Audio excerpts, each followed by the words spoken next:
अस्सलाम वालेकुम नाज़रीन, वेलकम करती हूँ आप लोगों को इस वीडियो में। पाकिस्तानियों के लिए बुरी खबर, 17 मई के बाद भी सऊदी अरब का सफ़र नहीं कर सकेंगे।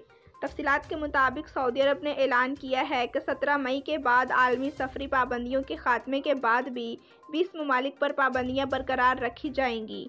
इन ममालिक में पाकिस्तान, भारत और मुत्तहिदा अरब अमारात शामिल हैं।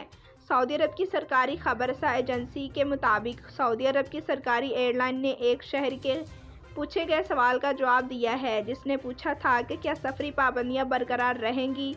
ये फैसला मुल्क में कोरोना की ताज़ा सूरत हाल के बाद किया गया है। बुध को 12 अफराद कोरोना की वजह से हलाक हुए हैं। इस तरह मजमूई हलाकतों की तादाद 6,858 तक पहुँच चुकी है। सऊदी वजारत सेहत के मुताबिक कोरोना केसेस की यौमिया तादाद 1000 से बढ़ चुकी है। इससे कबल सऊदी वजारत दाखिला की जानिब से 20 ममालिक पर सफरी पाबंदियां बरकरार रखने का फैसला किया गया है। इन ममालिक में अर्जेंटीना, ब्राज़ील, मिस्र, France, Germany, Bharat, Indonesia, Ireland, Italy, Japan, लुबनान, पाकिस्तान, पुर्तगाल, साउथ अफ्रीका, स्वीडन, स्विट्ज़रलैंड, तुर्की, UAE, इंग्लैंड और अमरीका शामिल हैं।